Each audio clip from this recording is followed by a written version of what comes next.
nos enfants sont obligés de souffrir en Afrique, de pourrir dans les rues de nos quartiers, alors qu'ils sont premiers de leur classe. Le système éducatif qui a été mis en place, c'est pour servir le colon, c'est pour servir les églises. Il n'y a que ça. Maintenant, on n'a pas changé le modèle. Il faut dire que l'éducation a une mission. A une mission de créer la richesse. L'éducation n'a pas mis de faire un service bellan. Nous avons fait un service bellan. Il faut repenser, il faut faire un programme général d'éducation. Le programme d'enseignement doit changer. Le programme, ce qu'on nous enseigne, regardez combien de chômeurs sortent. Nos universités, nos écoles sont des usines à former que des chômeurs et des perroquets. Des gens qui savent réciter les choses, surtout dans la partie francophone. Il va se retrouver à faire des branches, à se recycler, à se re-recycler, parce qu'il n'y a que ça qui lui reste. À 22 ans, il aurait fini, il va faire des spécialités qui lui serviront à rien, parce qu'il n'aura même pas de boulot derrière. Regardez à l'université, vous avez combien de géographes? À l'UNB, il y a plus de 50 000 géographes, ou plus. Pour servir à quoi? Il y a plus de chômeurs, on forme de chômeurs, pour servir à quoi? Mais réfléchissons, donnons l'éducation, donnons-nous un centre. L'éducation doit être efficace, avec un plan d'ensemble, prise en charge par la main, partout. Et l'éducation, ce n'est pas uniquement l'école qui est là, c'est l'école des parents, l'école de la rue, toutes les écoles, et tous les médias doivent prendre ça en charge. Vous voyez, il faut reformater le disque dur, reformer les programmes pour savoir tel environnement, voyez ce qu'il nous faut. Et je préfère même du temps de la Révolution 1 que je critique, mais il y a des partis qui ont dit, mais l'école nouvelle doit être une unité de production. La vraie question, c'est que tout part du sol. Élevé, c'est du sol. Cultivé, c'est du sol. Éduqué, c'est du sol. Ce n'est pas autre chose, hein. Mais pourquoi voulez-vous que vous ne prenez pas en compte votre culture pour éduquer vos enfants? Pourquoi? Mais c'est l'essentiel. Faites un beau, allez au marché d'Antokpa. La dame d'Antokpa ne fait pas faillite. Les mathématiques, elle le connaît bien, elle n'a pas besoin.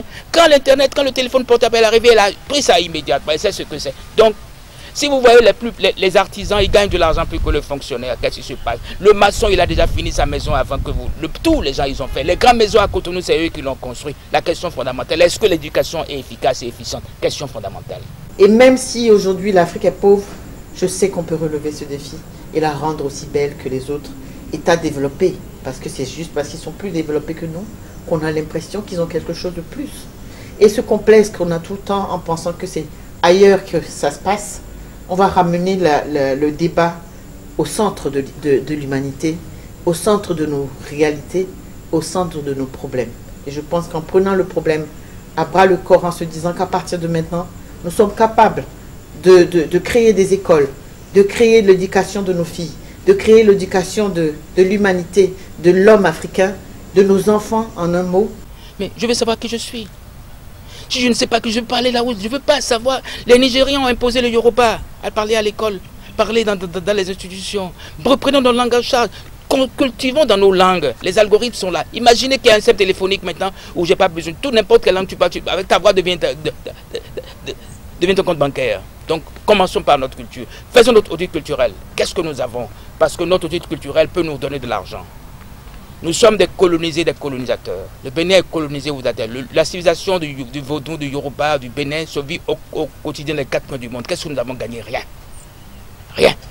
Or, nous pouvons gagner plein de choses en mettant de cette culture, notre culture. D'abord, en demandant aux gens de la diaspora de venir parce qu'ils ont gardé des choses que nous n'avons pas.